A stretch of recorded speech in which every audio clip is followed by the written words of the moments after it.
Hello coin collectors out there, welcome back to the Big D Coins channel. Hopefully you're having a great day. As always, would you look what we have here: 1960, 61, 62, 63, and 64 Roosevelt dime.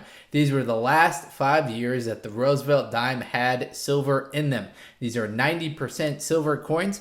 They started making them back in 1946, made them up all the way until 1964, the last year that they had silver in them. Now, these coins are valuable just based on their metal content alone, but they can also have higher numismatic value based on the grade of the coin. So in this video, we will describe the characteristics that your coin needs to get to grade that EF40, MS63, or a mid-state 65. And of course, we'll talk about the prices associated with all of those grades for the 5 years that you see in front of us right here.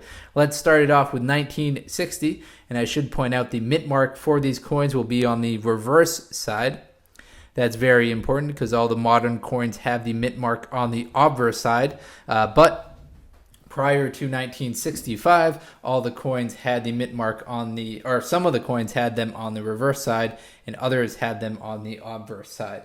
So 1960, the first coin that we are going to look at. In the year 1960, the mintages on this coin, there were 200 million made at the Denver Mint and just 70 million made at the Philadelphia Mint. For your coin to, for the price of an EF40, that'll be $2 for both of those mints. In fact, for 1960 up until 1964, all of the EF40s will be worth $2.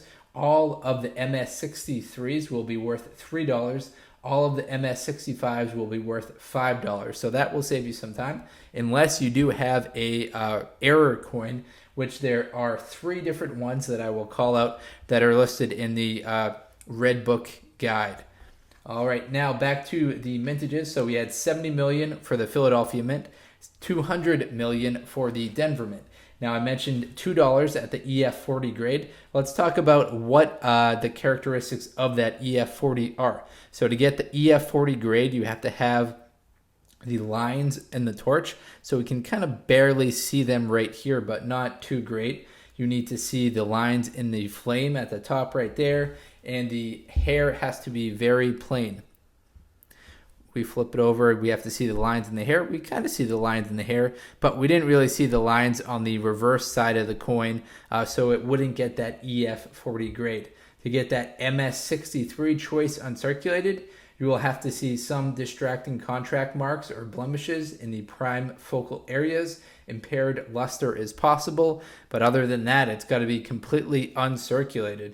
And then for the mint state 65, only light scattered marks that are not distracting, strong luster, and good eye appeal gets you that mint state 63 grade, which would get you, as I mentioned earlier, the $5 price.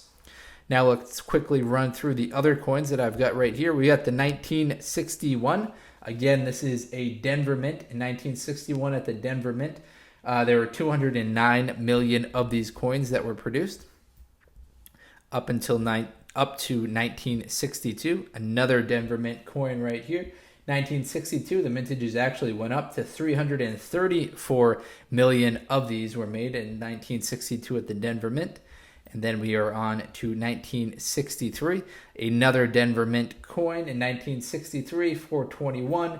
And then the final year of production, the astronomical amounts of this coin that were made. So this one right here doesn't have that mint mark on the reverse, indicating that it was made at the Philadelphia Mint. There are 929 million of these made at the Philadelphia Mint. At the Denver Mint, there were over a billion. There are 1,357 million of the 1964 D Roosevelt dimes that were made. Again, we flip it over on its side. We get that silver right here. That's one way that we can tell that it's not a copper coin. Now, the 3 error coins that I want to point out were the 1960 doubled die obverse. We have the 1963 doubled die reverse and the 1964 doubled die reverse. So if you think you might have a error coin related to 1960, double die obverse, 1963 double die reverse, or 1964D double die reverse, then you might indeed, because there are some known errors for those particular years and those particular mints.